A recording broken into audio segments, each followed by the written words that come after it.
Мен құрылтайға үміткермін, депутат боламын деп өзіме сенем. Мына Ажа ертең депутат болатын болса, өзін сөккендердің әкесін танытатын сияқты да бұл. Сендер өткенде мен депутат боламын дегенде мені қалай сөктіңдер? Бүгін мен депутат болдым, қолымда билігім бар. Енді сендердің әкелерін танытамын. Ассалаумағалейкум қазақ елі. Ажа Матай депутат болатыныма сенемін деп отыр. Енді Ажаның бұл сөзі бәрі шешіліп қойған сияқты ой қалыптастырады екен да. Маған бір ой келеді да. Сіздер қарсы болсаңыздар да, қарсы болмасаңыздар да, қолдасаңыздар да, қолдамасаңыздар да, бәрібір Аша депутат болатын сияқты. Алдымен Ашаның не дегенін тыңдап алайық, содан кейін ары қарай талқылайтын боламыз. Мен туралы жалған ақпарат таратыпты. Кейбіреулер халықты шатастырып, мені өз үміткерлігімді, яғни кандидатурамды алып, депутаттықтан бас тартты деп жатыр. Әрине, бұл мәселе тапсырыспен болып жатыр. Мен құрылтайға үміткермін. Депутат боламын деп өзіме сенемін. Маған сенген адамдар, азаматтар, оқырмандарым, тыңдармандарым, өздеріңіздің мұң-мұқтаждарыңызды маған айтыңыздар, жазыңыздар, сенім артып қолдаңыздар. Сіздердің маған артқан жүктеріңізді құрылтайға арқалап барамын. Сіздер үшін күресемін. Мен сынбаймын, жігерім мен мінезім жетерлік. Құдай қолдасын ағайын, деді Аша Матай. Енді Құдай сақтасын, адам болғасын, пенде болғасын, бір арам ой келеді екен адамға. Мына Ажа ертең депутат болатын болса, өзін сөккендердің әкесін танытатын сияқты да бұл. Өткенде Ажаны сынап, дебатқа шақырған заңгер бар ғой, Мирма Шекеев. Одан кейін Ашаға саясатта атаңның басы бар ма деп сөккен Сәуле дейтін журналист әпкеміз бар ғой. Солардың әкесін танытатын сияқты мынау. Сендер өткенде мен депутат боламын дегенде мені қалай сөктіңдер? Бүгін мен міне депутат болдым, қолымда билігім бар. Енді сендер менен жақсылық күтпеңдер. Енді сендердің әкелеріңді танытамын мен.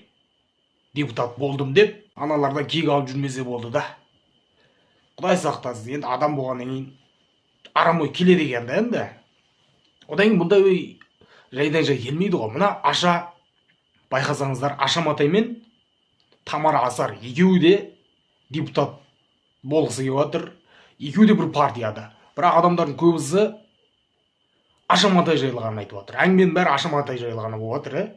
Тамара Асар жайлы әңгіме естідіңіздер ма? Басында екеуі депутат болғалы жатыр деп бір әңгіме шықты. Сол кезде Тамараның аты Ашамен қоса жүрді.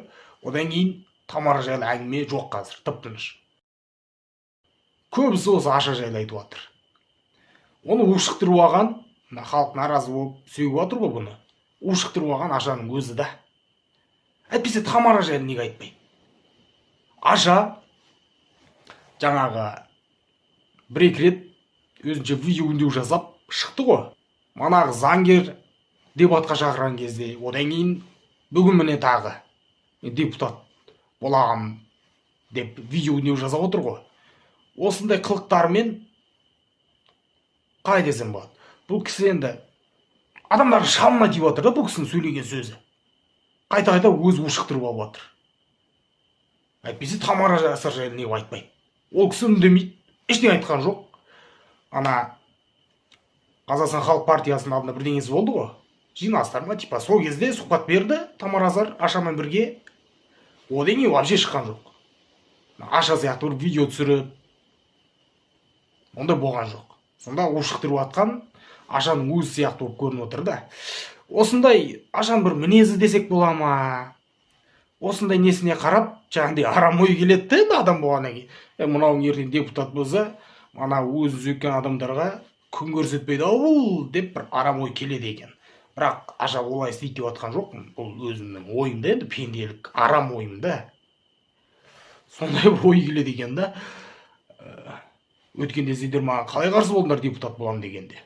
Бүгін мен депутат болдым, қолымда билігім бар. Енді сендердің әкелерін танытамын. Құдай сақтасын, бірақ олай болмасын. Ел арасында мынандай әңгіме бар. Ашаның артында мықты бір адам бар. Оны қолдайтын мықты адамы бар дейтін. Ол Баян Алакөзова дейді кейбіреулер айтады. Баян мен Ашаны не байланыстырады десеңіздер, бұл Аша Баянға жиен екен. Яғни Ашаның анасы мен Баян екеуі әпкелі сіңілі. Түсіндіңіздер ма? Аша Матай Баянның туған бауырының қызы. бұл енді ел арасындағы алып қашпа әңгімелер да. Ашан айтам да, бүйтіп қояды да. Мені қолдаған адамдар маған мұң мұқтаждарыңызды жазыңыздар дейді. Яғни мәселелеріңізді жазыңыздар. Ертемен бұйырса, құрылтайда сіздер жазған мұң мұқтаждарыңызды, мәселелеріңізді құрылтайда көтерем, жеткізем деп отыр. Яғни бүйтіп отыр да, ертең бұйырса депутат болып кетсем аман-есен, мені қолдаған адамдар маған жаза берсеңдер болады. Кез келген проблемаларыңызды, яғни мәселелеріңізді маған жазыңыздар. Мені қолдаған адамдар, мен ақыры депутат болдым ғой сендердің арқаларында. Ертең соны мен көтерейін, көмектесейін деп отыр. Осыны дұрыс айтпадың сен, Аша, сен былай айтуың керек еді. Ертең бұйырса мен депутат болсам, маған мені қолдаған, қолдамаған да адамдар жаза беріңіздер. Өйткені мен депутат болдым ғой. Мен халыққа көмектесу үшін депутат болдым мен. Тек мені ғана қолдаған адамдардың мәселесін көтермеймін мен. Бүкіл қазақстандықтарға менің пайдам тию керек. Мені қолдадыңыз ба, қолдамадыңыз ба, бәрібір мен депутат болғаннан кейін маған жазыңыз. Кез келген проблемаларыңызды, мәселелеріңізді мен көтерем деп айтуым керек еді да, Аша. Жаңағы жер бар ғой, Аша. Бір мені қолдаған адамдар ғана маған жазыңдар. Мені қолдаған ғана адамдардың мәселесін көтерем деген сияқты болып қалды да ана жері. Сондай моменттерін жіберіп алмаңыз. Өйтіп сөзден авария болмаңыз сіз.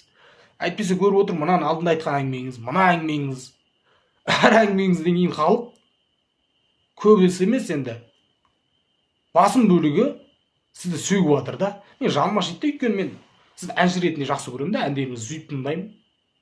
Бірақ сіз өзіңіз сөздеріңізде авария болып жатсыз. Міне тағы айтып отырсыз.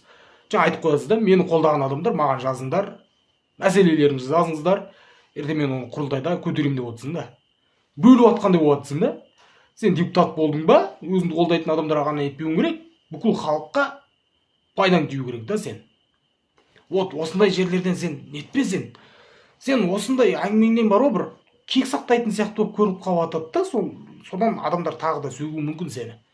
Осындай моменттерін жіберіп алмаңыз, айтыңыз. Айналайындар, мен депутат болайын, сол кезде көрсетемін мен босқа депутат болмағанымды. Әрбір қазақстандыққа мені қолдадың ба, қолдамадың ба, бәрібір пайдам тигіземін мен. Кез келген мәселелерін көтеремін мен деп айтсаң, халық не деді да, жібейді да енді. Мынау болады-ау мынау. Мынау не дейік мынаны деп нетуі мүмкін да. Ал сіз жаңағыдай сондай моменттерден сөзден авария болмасаңызшы, жаным ашиды да мен сізді жаңағындай әр айтқан әңгімеден кейін сізді сөгіп жатқанына. Айтып отырмын ғой, сүйікті әншімсіз да. Сол.